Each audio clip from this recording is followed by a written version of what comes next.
Hi everyone, Aaron here for Zollotech, and iOS 13.5 pretty much surprised most of us this week since we expected it to continue its previous name of iOS 13.4.5. But instead of releasing beta 3 of 13.4.5, Apple decided to rename it to iOS 13.5, release public beta 2 and developer beta 3. They're the exact same thing. Now I have it installed on my iPhone 11 Pro Max as well as my iPhone XR, and we'll talk about how it's been for me as well as how it's been for you based off the YouTube community poll with over 7,000 votes and well over 100 comments in there. And I took that information to give you the most accurate information based off of things such as battery life and issues people were having with this in that previous beta. Now, there is a feature that I actually didn't talk about when I released the update video that I wasn't aware of that has to do with FaceTime, and that's actually an attention-aware feature. So if you're using group FaceTime, based off who's talking, it will actually zoom in on that person if you've ever used group FaceTime. And so you can actually turn that feature off if you don't like it. So if we go into settings and then we scroll down to FaceTime, down at the bottom of FaceTime is something called automatic prominence, and you'll see it has speaking, and you can turn it on and off. So it says during group FaceTime calls, the tile of the person speaking will automatically become larger. This is actually a new feature which you can now turn off. Some people don't like it. Some people just want to see all of the faces at once. So Apple's made it an option in this particular update. So this will be out later on for everyone else, but it's in this beta. Now there are a couple issues I've had with this particular update. The main one is it's still freezing and locking up on me. So for example, if I'm in settings, sometimes it just completely freezes and I can't do anything. It won't scroll. Maybe I can't type on certain displays or certain screens. And I've seen this with the iOS 13.4.5 beta 1 and beta 2 releases, and it continues with 13.5 beta 3. And so sometimes you'll try and scroll, it won't scroll. Sometimes you'll try and type in different areas, it won't work. And it can take over 5 seconds to free itself up. You can try and close it out and it does nothing. And then you go back into it and you still have to wait for it to reload. Sometimes a hard reboot is the only way to fix it. So this seems to be an issue I continue to have on my 11 Pro Max. And I've seen this from you as well, that you're having that issue. Another issue that I've seen more and more, not only for myself, but you as well, is mail. And I continue to have issues with mail, and that's why I'm using Edison Mail. I've been trying every single mail app I can think of, and you'll see I have the regular mail on here, and usually what happens is it will show that maybe there's 2 or 3 email. You go into it and the email isn't there. It has to load and then it will show you the email. Or maybe there's weird lockups and bugs. Some people are having less issues, but it was mentioned quite a few times, and I'll show you that in a moment. And then also people are saying that sometimes it's not smooth for them in different versions. So I haven't had this issue, but sometimes scrolling, it may stutter, it may not be as fast, it may not be smooth, and some people are having that issue. I haven't experienced it, but a lot of people are. And then lastly, people are saying they're having heating issues, meaning the phone is getting unusually warm. Now it's completely normal for it to get warm when doing intensive tasks or using it for a very long time at high brightnesses and maybe playing a game, things like that. The back will get a little bit warm, or if you're charging it, that's normal as well.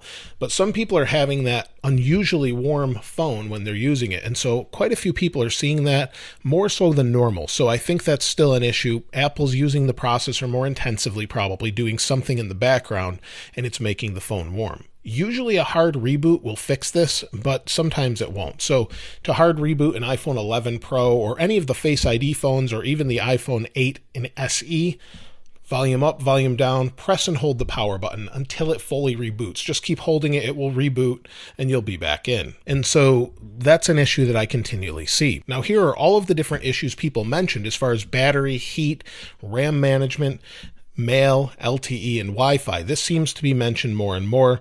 We had a couple mentions of RAM management. Most are saying it's fine, but battery was mentioned quite a few times. Now, most people are saying it's okay, but not amazing. I don't see a ton that are saying it's terrible, but if we go into battery, you'll see my battery health is at 99%, and it's staying there after 6 months, so that's pretty good. I do expect it to go down over time, but updates don't affect that, like I've said before. And you can see this is my usage over the past few days. And with this update, it's not amazing. So you'll see it's 4 hours and 31 minutes of screen on time, 1 hour and 50 minutes of screen off time, and I've used almost 50% battery. So if you take this and use this up to 100% battery, or basically double these numbers, we're getting about 9 hours. Before this update, with iOS 13.4.1 and those sort of updates, I was getting 10 to 12 hours. Now, that doesn't mean that they won't get this when 13.5 comes out to the public. It just means that in the beta, they're doing something. And usually if your phone's getting hot or doing some other activities, it's definitely going to affect it. But here's all the different applications I'm using. But other than that, performance has been fine. I've had no issues, like I said. Some people are experiencing stutters. I'm not really seeing that at all. It seems to be fine, but it is one of the newer phones. I didn't see any issues on the XR as well. And the XR continues to be a great phone. I see a lot of you are actually using it based off the YouTube community poll. But again, it's smooth. It's a fast device, and expect a comparison with the iPhone SE and the XR very soon.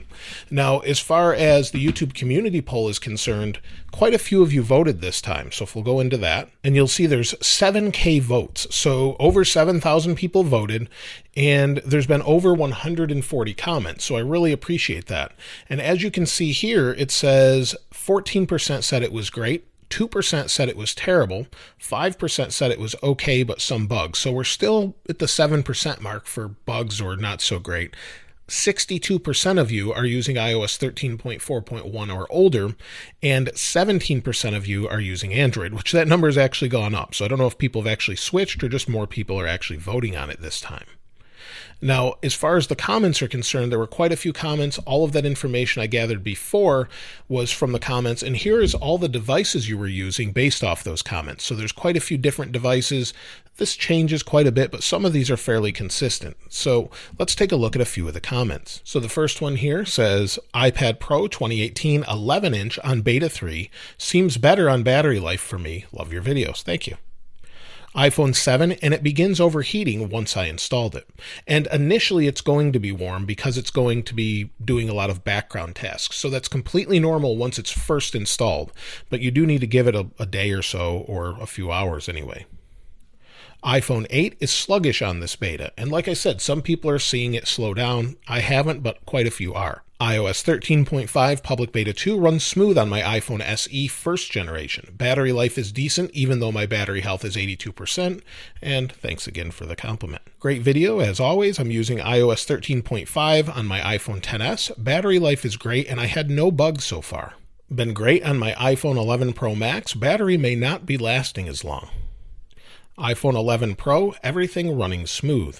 I've not had any issues, except sometimes I get iMessage freeze-ups and I can click on the text and it won't open.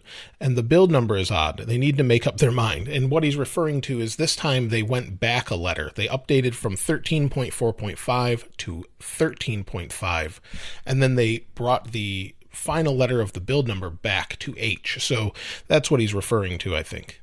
11 Pro Max, much better with 13.5 in terms of heating and battery life. And again, you'll see there's a lot of mixed results. Some people have great experiences, some don't. I'm on the iPhone 11 Pro Max using the public beta 2 on iOS 13.5. It has been good the past few days. The first day I noticed the battery draining fast, but the next day it was back to normal. Connectivity is good. The app open and close fast, really good. Can't wait for the public iOS to be released. 11 Pro Max on 13.5 developer beta, and it's been great so far. No issues here. Not happy with any of the updates. So many bugs, very frustrating, screen freezing and other issues, just not good enough from Apple. iOS 13.4.1, iPhone 11. And I see this more and more. Apple continues to be working on this, but something is obviously not so great with iOS 13. So I would expect huge changes with iOS 14 as far as stability and overall battery and things like that being more consistent.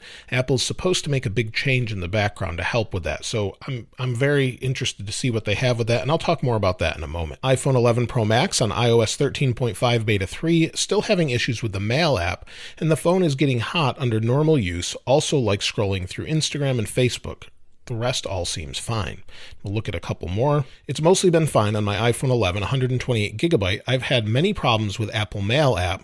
I've also had a few lockups in some of the stock apps. Other than that, it's been okay. Oh, and the battery has been awesome. Great for me so far on my iPhone XS. And then iPhone 11, good battery, and thank you. And so this coming week, I'm not sure that we'll see something like iOS 13.4.2 or maybe 13.5, although I'm more hopeful of a 13.4.2 to address issues such as security concerns with mail and also security issues with that text message bug that can lock up your phone.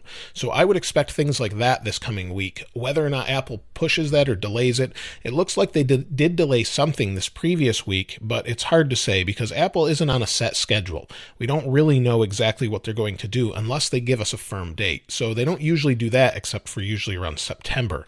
And so we'll see iOS 14 at WWDC in a month or so that should be broadcast either from offices or home, and we'll see some new things there. But then as far as what iOS 13 has to offer up until September with the release of iOS 14, it's hard to say. We're not really sure what they're going to do, but hopefully they really nail things down, get it more secure, stable, and good for everyone in the future, because right now it's still kind of a mess.